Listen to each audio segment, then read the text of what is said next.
The music always gives me the creeps. I think I first saw Jaws when I was about 6 years old, and surprisingly enough, that actually was not the beginning of my obsession with sharks. I guess you could call it an obsession. That actually started when I was a kid, a lot younger than that, and I used to religiously watch, every single year, every single year Shark Week and any other undersea shark related programs that the Discovery Channel had on, along with Shark Bowl, which was very unfortunate for my dad because I don't know if you guys know this, but the Discovery Channel used to at least run what they called Shark Bowl, which came on at the exact same time as the Super Bowl. So when I was a kid, my family did not know that there were funny commercials during the Super Bowl because every time there was a commercial break during the Super Bowl, it was instantly, "Dad, change it to Shark Bowl because that's what we got to watch." Interestingly enough, with this obsession with sharks, my sister and I actually grew up in the water. I mean, I learned how to swim before I learned how to walk. I was swimming without floaties when I was 2 or 3 years old. I jumped off an Olympic-sized high dive when I was 3 or 4. And that was an interesting experience because the first couple of times I climbed the ladder and held my mom's hand and we jumped off together.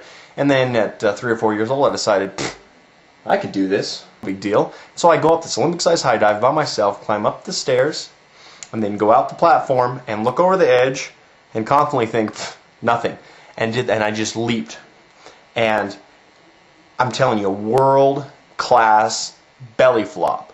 Boom, hit the water, sank to the bottom, bubbles were coming out of my nose, I was crying, which is anybody who's ever cried underwater, like not just crying, but like, like hurting, pain, heaving crying is really dangerous because you can suck water into your lungs. I don't know if I did that or not, but my dad instantly jumped in as I sank to the bottom and pulled me out, and I guess it was really funny because he looked at my grandpa after I jumped and he said, "Now you know what I got to do, right?" Because he had to jump off the high dive, which he didn't want to do, but his 3 or 4 year old son did it, so he had to do it. An interesting thing about kids is that they like to get scared out of their minds. At least my sister and I did. I mean, when we were growing up, my dad came up with this game called Shark in the Water, and we used to beg him to play Shark in the Water, and he'd say no, because if we play this, you're going to get really scared and you're going to have nightmares and Mom's going to be mad at me and everything. And we're like, "No, Dad, we promise we won't get scared, we won't have nightmares, it'll be okay." And so we played this game, and we lived in this podunk town in Arizona, and I'm not going to tell you the name of the town because if you live there, I just called your town Podunk, basically. So, but anyway, this town had no street lights. And so when it got dark at night, it was dark. I mean, dark. You could not see anything. If there was no moon, you couldn't see at all. And we had a concrete floor. And so you could move around on this floor without anybody hearing where you were. And so my sister and I would get up on like the couch or anything, and my dad would turn off all the lights in the house, and he'd be crawling around on the ground, sneaking around. And my sister and I, we'd be so scared we'd be making noises, breathing our "Dad, Dad." And, so he could hear us and he'd sneak up and grab us and be making these noises, and we would just be terrified and crying and just terrified to the maximum degree, horrified. It was just a scary experience, but we loved it and we always wanted to play. And like I mentioned earlier, my mom was a lifeguard, and so, we used to go to work with her all the time, and they used to do basic, normal lifeguard games with us, like, one girl got on the radio one time and she's like, "Joshua, this is God." And I'm looking at her, "What? Who? What?" "Joshua, this is God." And so I run over to my mom, and I'm like, Mom, God was talking to me." And my mom's like, "What are you talking about?" And I'm like, "No, seriously, Mom, he was talking to me. He told me, and you really need to listen because he told me that you need to be a lot nicer to the lifeguard Leslie and you need to give her a raise." So, yeah. Apparently those are the kind of messages that you get when you're 4 years old. But so we used to go to work with my mom. And my sister and I wouldn't work because we are kids and there are child labor laws and that's illegal. But we'd go and we like to help the lifeguards out sometimes though. And there's this one way that we always wanted to help out with, and that was when the lifeguards let the sharks into the pool at night.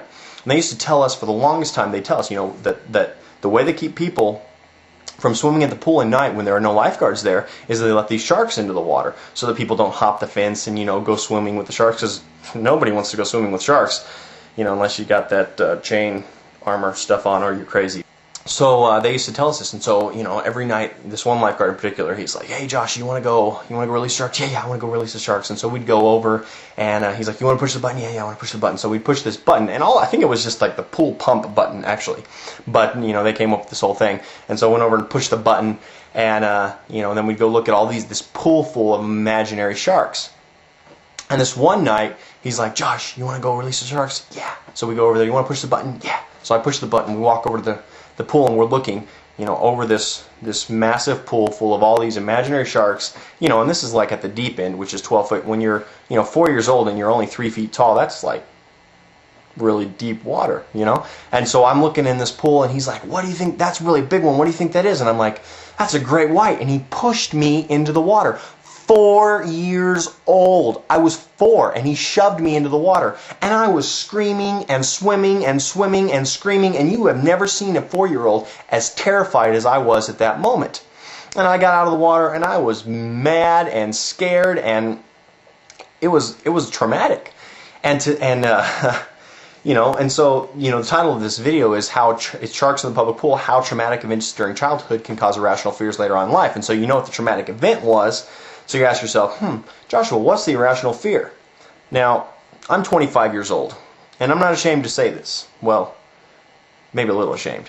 But to this day, my sister and I will not swim in a pool at night if the light's not on. Now it's totally irrational. I mean, there's no way that a shark could get into my pool.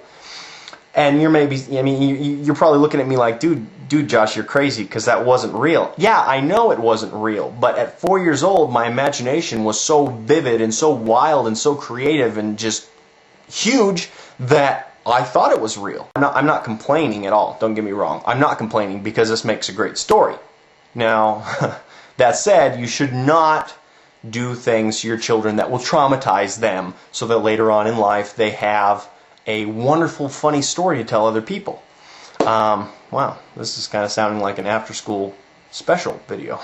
Now, people, you need to treat your children like children and understand that they have very vivid imaginations, and they might get scared if you do things that you shouldn't do to them. So don't do them, because then they might end up, with these irrational and illogical fears, and they might start making videos and posting them up on the internet when they get older.